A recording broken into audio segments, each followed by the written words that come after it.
అన్నా తిరుపతి నాయుడు ఎస్కేప్ అయ్యాడు హాస్పిటల్ నుండి.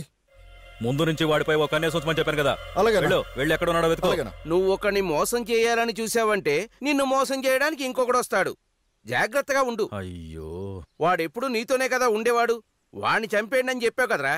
ద్రోహం చేయకూడదురా, మనం బాగుపడాం. రాజకీయం అంటేనే ద్రోహం. అమ్మా, నాన్నకు నాటుకోడి బిర్యానీ రెడీ అయిందా? వేడిగా ఉందిరా. చల్లారక ముందు భోజనం చేయండి. ఆరోగ్యం జాగ్రత్త. ఈ స్టేట్ కి మంత్రి నేనా వాడా? టెన్షన్ పడొద్దంటావేంటే? ఉత్తమ్, వెయిట్ చేయి అని చెప్పావు. ఇప్పుడు హాస్పిటల్ నుంచి వాడు ఎస్కేప్ అయ్యాడు. ఏం చేయమంటావు? వాడిని నేను చూసుకుంటా, నువ్వు కొంచెం జాగ్రత్తగా ఉండు. బయటికి ఎక్కడికి వెళ్ళకు. సరే. అమ్మా, తమ్ముడు ఎక్కడా?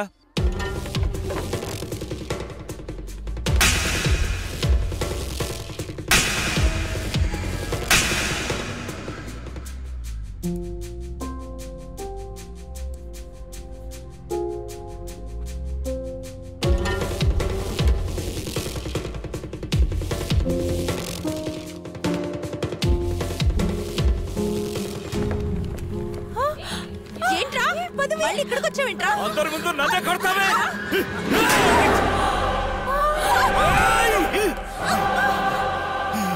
ఇంకా ఎన్ని రోజులు వీళ్ళని చూస్తే భయపడేది? వీడిక్కడ ఒక్కడే ఉన్నాడు. మనం చాలా మంది ఉన్నాం. వీడంతా చూద్దాం ఈ రోజు. అందరూ రండి. ఎవరు తప్పు చేయకూడదు.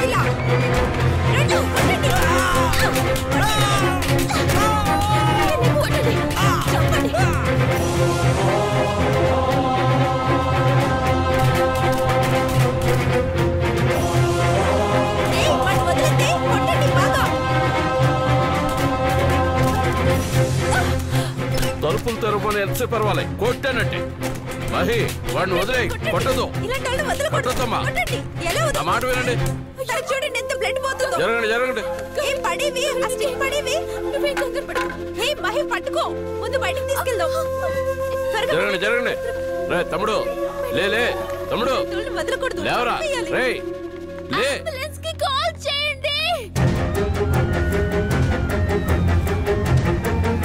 బిఎస్ఆర్ పోలీసులు ఫోన్ చేయి.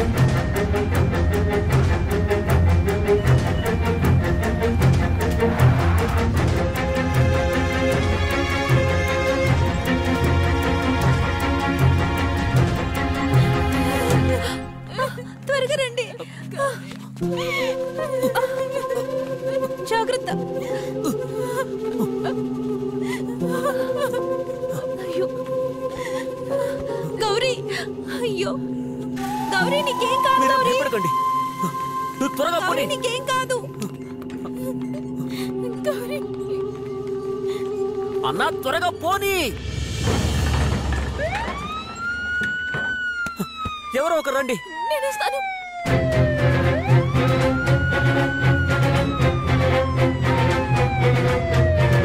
ఎవరన్నా త్వరగా పోనీ.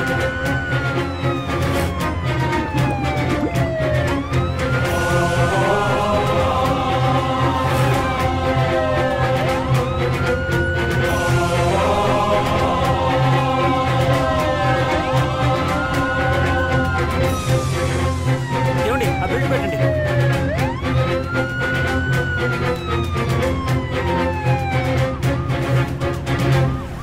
సింగో, మన సిస్టర్ ఫ్రెండ్ గౌరీ ఉంది కదా, ఎవడో కాలేజ్కి వచ్చి తనని గట్టిగా కొట్టాడు.